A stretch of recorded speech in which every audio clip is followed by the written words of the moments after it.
आज सुबह से एक यात्री भी नहीं आया। आज सुबह से यूं ही खाली बैठा हूं। थोड़ी देर और इंतजार करता हूं, काश कोई यात्री आ जाए। अगर मैं कल की तरह आज भी खाली हाथ गया तो भाग्यवान और रवि से क्या कहूंगा। ऊपर से ये दीपावली का त्योहार है, ऊपर वाले कुछ तो कर। किशन कुछ समय और यात्रियों की प्रतीक्षा करने लगता है, मगर धीरे धीरे समय गुजरता है और सूर्यास्त होने का समय हो जाता है, मगर वहां कोई भी नहीं आया। अब तो शाम होने को आई है, मगर अभी तक एक भी यात्री नहीं आया। अगर ऐसा ही चलता रहा तो फिर मैं अपना घर परिवार कैसे चलाऊंगा। अब मुझे अपने घर चलना चाहिए। पता नहीं घर जाकर भाग्यवान को क्या कहूंगा कि आज मेरी नाव में एक यात्री भी नहीं आया।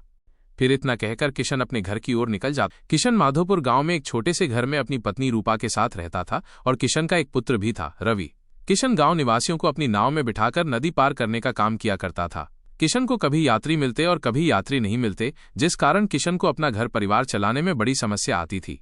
रोज की तरह किशन आज भी अपने घर खाली हाथ ही लौटा। भाग्यवान, आज भी एक यात्री मेरी नाव में नहीं आ पाया।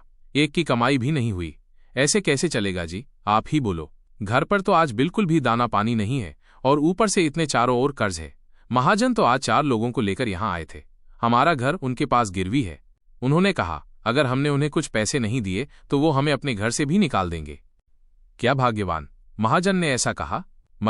मगर हम भाग्यवान कर भी क्या सकते हैं? तो क्या हमें अब ये अपना घर छोड़ना होगा?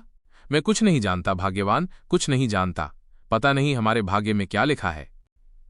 पिताजी, वो तुम्हें याद है ना, तुमने मुझे कहा था कि दीपावली के पर्व में मुझे पटाखे दिलाओगे।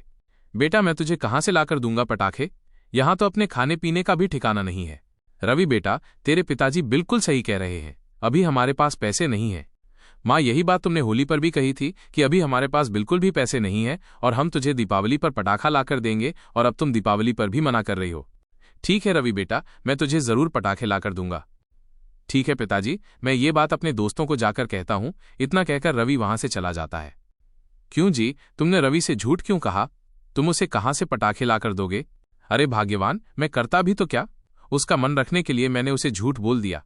आज की रात इस बिस्तर पर सोकर गुजार लेते हैं। भाग्यवान, पता नहीं आने वाले दिनों में ये बिस्तर नसीब भी होगा या नहीं। भाग्यवान, मैं कैसा पिता हूं जो अपने पुत्र की परवरिश ठीक से नहीं कर पा रहा।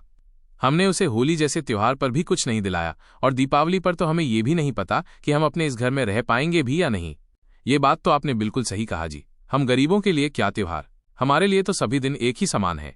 पता है, मैं कभी कभी सोचती हूँ अगर कभी हमारे पास खूब सारा धन होता तो मैं हम जैसे गरीबों को दान कर देती।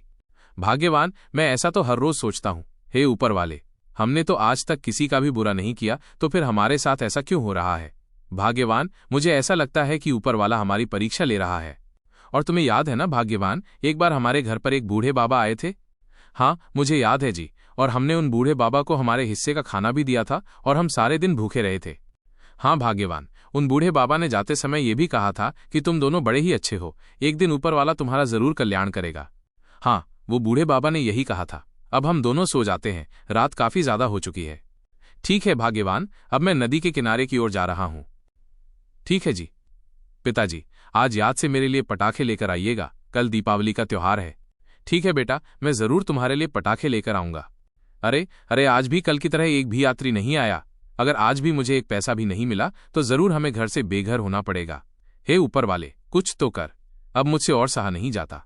मैं कैसा पिता हूं जो अपने बेटे की ठीक ढंग से परवरिश भी नहीं कर पा रहा हूं। मुझे अब मेरी पत्नी का दुख और नहीं देखा जाता। किशन ये कह ही रहा होता है कि तभी अचानक से वहां एक बूढ़े बाबा आ जाते हैं। अरे बेटा, तुम क्या मुझे नदी पार करवा दोगे?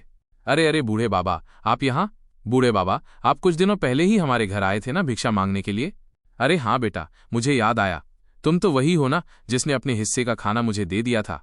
हाँ बूढ़े बाबा, आपको नदी पार करनी है? आइए बैठिए, मैं आपको ये नदी पार करवा देता हूँ। मगर बेटा, मेरे पास तुम्हें देने के लिए एक भी पैसे नहीं है। बूढ़े बाबा, पैसे नहीं है? ठीक है, आप बैठ जाइए मेरी नाव पर, आपको यूं ही नदी पार करवा देता हूं। इतना कहकर वो बूढ़े बाबा नाव में बैठ जाते हैं और वो आगे की ओर जाने लगते हैं। बस बेटा, इस किनारे पर तुम मुझे उतार दो। अरे बेटा, आज तुम्हारा चेहरा उतरा उतरा लग रहा है, बताओ क्या बात है? अरे बूढ़े बाबा, अब मैं आपको क्या बताऊं, मेरा जीवन अभी बड़े ही दुख के साथ गुजर रहा है। फिर किशन ने अपनी सारी तकलीफ उन बूढ़े बाबा को बताई। मेरे पास इतने भी पैसे नहीं हैं कि मैं अपने पुत्र के लिए दिवाली पर पटाखे खरीदकर उसे दे सकूं। अरे बेटा, तुम्हारा जीवन तो बड़े ही कष्टों के साथ बीत रहा है। रुको, मैं तुम्हें कुछ देता हूं। फिर वो बूढ़े बाबा अपनी पोटली में से एक घड़ा निकालकर किशन को दे देते हैं। ये लो बेटा, ये घड़ा तुम अपने पास रख लो। मगर बूढ़े बाबा, इस घड़े के अंदर क्या है? बेटा, ये कोई साधारण घड़ा नहीं है। फिर किशन अपनी नाव में वो घड़ा रखकर अपने घर की ओर निकल जाता है। भाग्यवान, अरे ओ भाग्यवान, सुनती हो? अरे आप आगे जी, आज आपको कुछ पैसे मिले या नहीं? नहीं भाग्यवान, आज भी नाव पर एक भी आदमी नहीं आया। अच्छा, तो इसका मतलब हमारे नसीब में घर से बेघर होना ही लिखा है।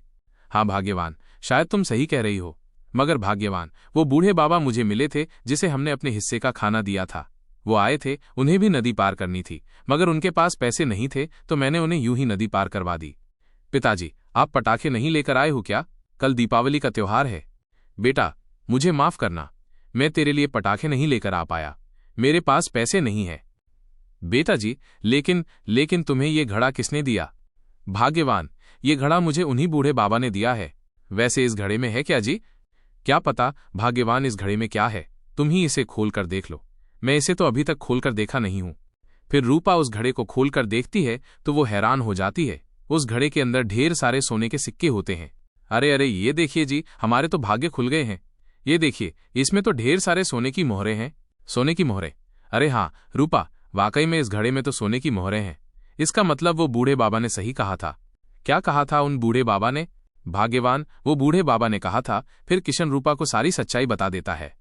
मैंने आपको कहा था ना कि आज तक हमने किसी का कुछ बुरा नहीं किया, तो हमारे साथ भी कभी बुरा नहीं होगा, और आज अपने अच्छे कर्मों का फल मिल ही गया। पिताजी, तो इस बार हम दीपावली का त्योहार खुशियों से मनाएंगे ना?